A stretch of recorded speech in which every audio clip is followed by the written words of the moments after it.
धोरोमखौ सिबिनो खुलुमनो थाखाय जोङो बिथोन होलाङो गियान बोसोन बायखो बोसोन होलाङो जाहाथे बे न'खरा माने मोजां जालाङो सैथो धोरोमजों सिबिनानै जाहाथे न'खरफ्रा मोजां रायजो मोनजालाङो जोङो बेखौनो जोङो बोसोन होयो बे खेराइ फोरबोनि गेजेरजों जोङो माने न'खरनि मोजांनि थाखाय जोङो खुंफुंनानै होलाङो जोङो बिथोन होलाङो जाहाथे बे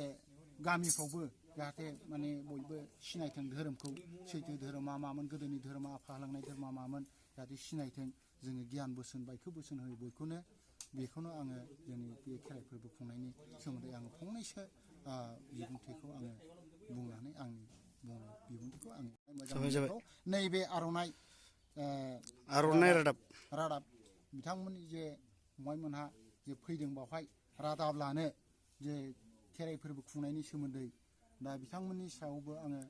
आंनि अननाय मोजां मोननायखौ आंनि गोसो गोरबोनिफ्राय बयनिबो जानानै आङो फंबायमोननोबो आङो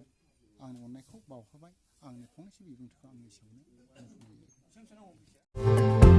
39 बोसोरनिफ्रायनो देहायारि जोथोननि बिथिङाव बुहुमनि बयजोंबो फोथायजानाय लोगोसे साबसिन आरो रावजोंबो रुजुजायै गोरोन्थि गैयै फिथाइनि रादाय होग्रा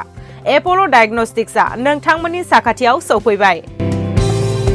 बे एप'ल' डायग्नोस्टिक सेन्टाराव थैजों सोमोन्दो थानाय गासिबो बेराम कभिड-19 बेराम खि हासुदै आरो गुबुन गुबुन बेरामनि आनजाद खालामनाय जायो। नोंथांमोनहाबो आनजाद खालामजाफैनो हागोन। थङा जाबाय क'क्राझार टाउननि मालदां बाजारनि साखाथियाव थानाय रिलायन्स पेट्रल पाम्पनि उल्थाथिं।